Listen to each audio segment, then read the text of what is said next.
Calaroga Shark Media.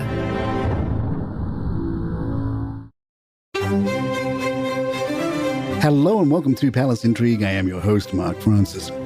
Lest you think we will ever run out of things to talk about, all you have to do is wait 5 minutes and there'll be a new shiny object. Sure, the king has cancer and so does Kate, and the brothers are fighting, and Meghan has a new lifestyle brand, and Camilla has gone from evil stepmother to the queen holding things together. All that's fine. But what if I told you Prince Harry is getting dragged into the Sean Diddy Combs scandal?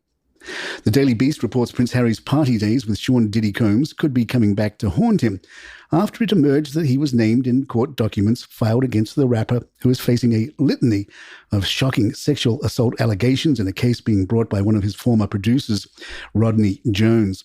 The New York Post added, according to the docs, Jones claimed that Harry and other A-listers' affiliation added to Diddy's legitimacy. Federal law enforcement recently raided 2 properties belonging to rapper and producer Sean Diddy Combs as part of an ongoing investigation into sex trafficking allegations. While Prince Harry is not accused of any wrongdoing, he has been named in a lawsuit filed by Gina Hunn, also known as Virginia Jones, as a friend of Combs. In the suit, Jones, who alleges that she was groped, harassed, and threatened by Combs, claims that Diddy's co-defendants were rewarded for participating in and facilitating his sex trafficking venture by gaining affiliation and access to Mr. Combs' popularity. The lawsuit also mentions that affiliation with and/or sponsorship of Mr. Combs' sex trafficking parties garnered legitimacy and access to celebrities such as famous athletes, political figures, artists, musicians, and international dignitaries like British royal Prince Harry. Although it may be considered unfair for Prince Harry to be singled out by a name when he has not been accused of any wrongdoing, this incident highlights the need for members of the British royal family to be extremely cautious about their associations and the conditions under which they interact with others. Diddy's seemingly innocuous remark in 2012 about wanting to catch up with Prince Harry and have him take him to some wild Mayfair clubs may provide some insight into why Harry has been named in the lawsuit. Despite reports that Harry and Meghan found out about Kate's cancer through the mainstream media, royal author and expert Tom Quinn tells The Mirror that's not true. According to Quinn, Harry and Meghan were told about Kate's cancer diagnosis, but only a very short time before the television announcement. Telling them was a huge problem for the palace because if they'd left Meghan and Harry in the dark until Kate's TV broadcast, there was a real risk the couple would have complained that once again the royal family was treating them badly. Quinn also told The Mirror that any potential meeting between Prince William and Prince Harry during the latter's return to the UK in May is likely to be kept very brief, especially in light of Princess Kate's recent cancer diagnosis. Quinn explained, given Kate's cancer diagnosis, Harry will certainly make efforts to see his brother and Kate when he returns to the UK in May. If it happens at all, it's to be a very brief, carefully choreographed meeting and organised to last a short time so that the brothers can avoid any difficult conversations. The author also noted that Harry is aware of the potential implications of visiting the UK without meeting his brother and sister-in-law, adding, at the same time, Harry knows how it would look if he comes back to the UK and doesn't see his brother and Kate. It's going to be a very awkward time. A source tells The Mirror, Prince Harry will do all he can to win back his brother Prince William on his trip to England, but he knows it will take time. He will do all he can to let his brother know he is there for him and to repair that bond. He knows it won't be easy. He wants nothing more for them than to get back to how they once were. He knows it will take time, and Harry is ready to put in the work as he is determined to have his family back and show support.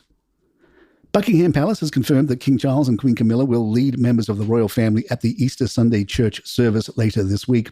This marks the first major event the king will attend since his cancer diagnosis was revealed at the start of February, signaling that his doctors believe he is well enough to be around more people despite his ongoing treatment. A source told the Mail, Charles and Kate are human beings. Every person deals with cancer totally differently. There is no fast-forward button. In the princess's case, as she said, it was a shock to her. She had to process the news. Then she had to help her husband to process the news. And then they had to get their 3 young children to a place where they could come to terms with it.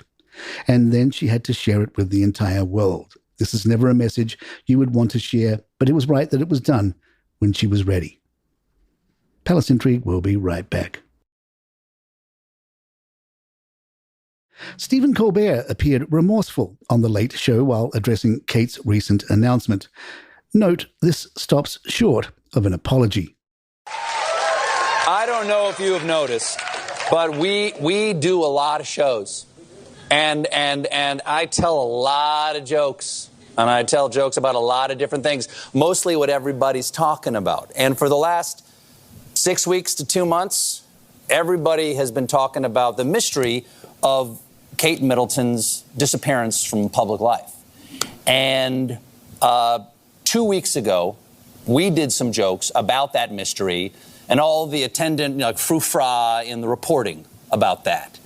And when I made those jokes, that upset some people.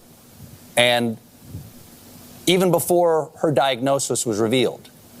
And I can understand that. I mean, a lot of my jokes have upset people in the past. And I'm sure some of my jokes will upset people in the future. But there's a standard that I try to hold myself to. And that is, I do not make light of somebody else's tragedy.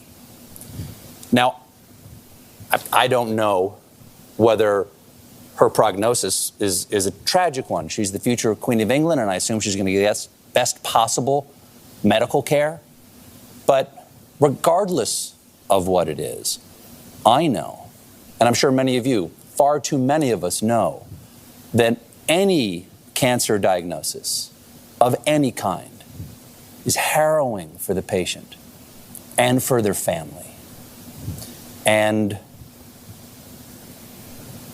though I'm sure they don't need it from me, I and everyone here at The Late Show would like to extend our well wishes and heartfelt hope that her recovery is swift and thorough.